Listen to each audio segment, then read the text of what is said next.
Michael was a 12-year-old boy who lived in Point Pleasant, West Virginia. He lived with a small family of 3 since his father passed away when he was 7. In his middle school, he was in the cryptozoology group. In fact, he was the leader of said group. He and his 5 friends, Ashley, Ben, Zach, Kyle, and Joshua, would meet in the science classroom and discuss different cryptids and urban legends. Every week they would choose another cryptid to discuss, and another member to research it. They quickly flew through the list of cryptids easily, from the Ahu to the Zanzibar leopard. Eventually, in December, there were a loss of cryptids to research, until one member learned of another local legend, the Mothman. He told everything he knew about him, and one by one, this cryptid grew on them. They argued over who should study it. Then Michael, being the leader, announced that everybody would do this as the cryptozoology's final cryptid. He read everything he could about Mothman, and though reading the witness reports, found a possible hideout for it. Using all of the group's fund they could conceive, they conceived the principle to give them a field trip to the West Virginia Ordnance Works, an abandoned World War II TNT factory. The bus driver drove 7 miles away from Point Pleasant and told them to come back if anything went wrong, and to stay together. The 6 kids jumped off the bus and slowly walked towards the first building of the Ordnance Works. Along the way, each kid muttered to each other about how the air smelled like smoke and how freezing it was. Michael was most excited. This was going to be amazing. He daydreamed about walking into the enigmatic-looking building and being startled by Mothman sitting up on a perch. Then discovering that Mothman was friendly and riding him far away on the breeze. He smiled at the thought, but was interrupted when he saw he was at the door. He nearly squealed with excitement as he opened the door. He held it for his friends to come through. They crept through the doorway, with their shoes making a dragging sound against the dirty vinyl floor. Then came to a stop once they were all inside. Michael let go of the door and walked forward in silence. Everybody jumped when the door made a loud echoing slam that seemed to echo for hours. The building was dirty inside, with brick walls, broken machines here and there, and one shattered window, which was the only source of light in the dimly lit building. They stood there in silence for a second. Before Michael broke the silence by taking a step forward, he looked back at his friends, and they followed his lead and came forward. They walked through a large main room, dragging their feet as they walked. Ashley glanced out of the window and saw what looked like a raven or a crow caw and then fly away. She sighed, letting a cloud of warm air come from her mouth, and looked ahead. Michael opened the door for them to go through. atop a set of rusty stairs, though Joshua insisted they would go through another door just underneath the stairs. Ashley insisted in the yet another door. Zach, fed up with the burgering, suggested that they split up into groups. Zach went with Joshua, Ashley went with Ben, and Michael went with Kyle and Kayla. They agreed to meet up to the bus if anything went wrong.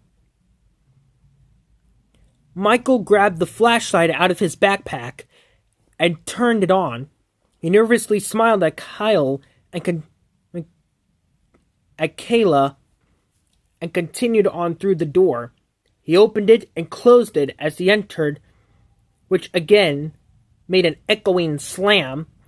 They crept down the hallway, which was pitch black aside from the flashlight. They felt uneasy. They couldn't see anything 4 feet away from them. "So, how are you holding up, Kayla?" he asked, to lighten the mood a bit. "Fine, but something's off." "What do you mean?" "I mean..."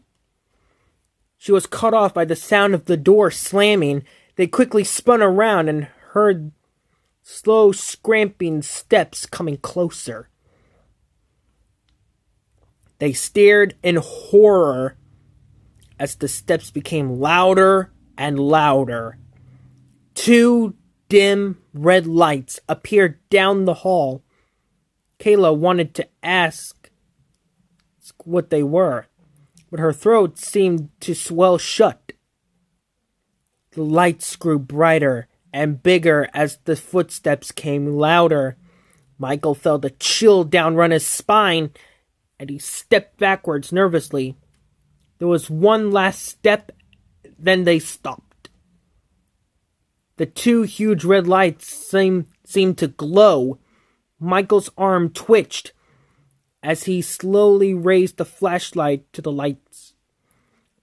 It showed to reveal a humanoid creature with glossy feathers. Its feet were scaly and green, with long black talons that seemed to dig into the ground.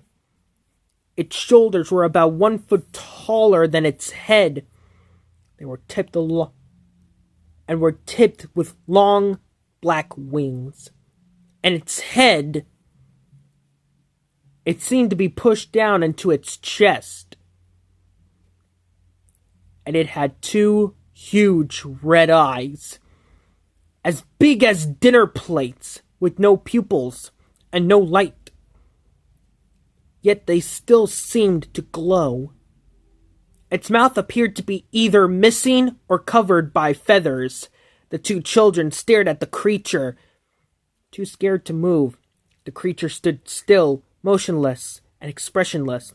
Michael attempted to whisper, "Run!" to Kayla, but all that came out was a loud squeak. Upon hearing this, the creature's eyes seemed to become even brighter. And it let out a horrible, unworldly screeching noise, which reminded Michael of a mix of a scream from a horror movie and an ambulance siren. It unfolded its wings and charged at them. Michael screamed Kayla to run, grabbed her hand and tried to run, but Kayla wouldn't budge. Her face was stuck with an expression of sheer terror, and she was staring into the creature, staring the creature in the eyes. Michael tugged and tugged on her arm, but still she wouldn't budge. The creature was practically on top of them, so Michael sighed and let go. He ran down the hall, gasping for breath. He heard a short scream, lasting only a second, then heard nothing. The creature's eyes shone through the darkness and turned towards him. He screamed and sprinted down the hall. Thoughts raced through his head what might have happened if he was caught and how he would escape.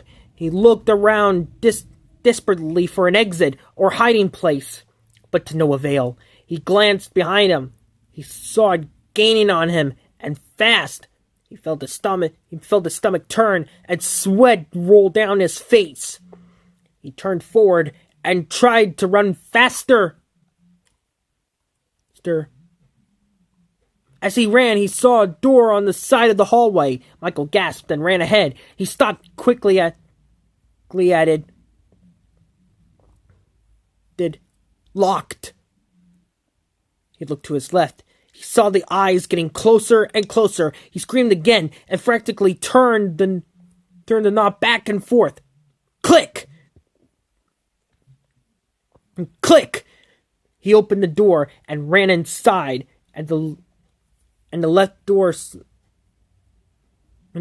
door slightly ajar. He backed away behind a table in the room. He prayed it wouldn't find him. He heard the scraping footsteps again, then heard them slow. He held his hand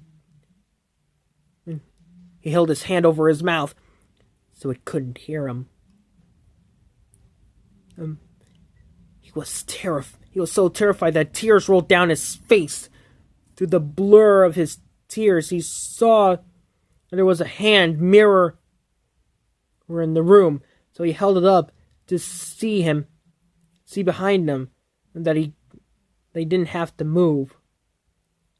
There it was. He yelped and turned around to see its red eyes gazing at him. He screamed, "No!" as the silent creature leapt over the table at him. Afterwards, when it was time to leave, Zach, Ben, Josh, and Ashley made it out into the snow and asked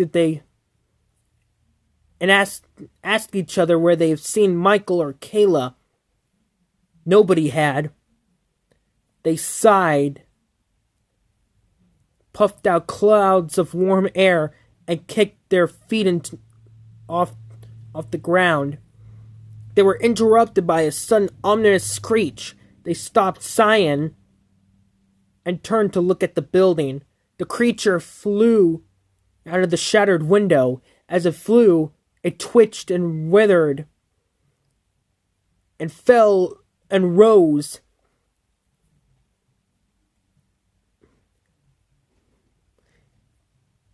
It flew as though it were broken.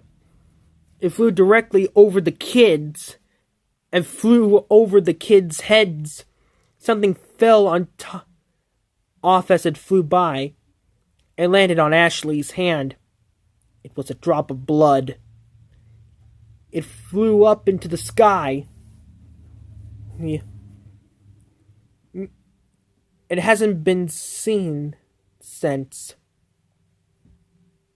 Mothman, Ben mumbled.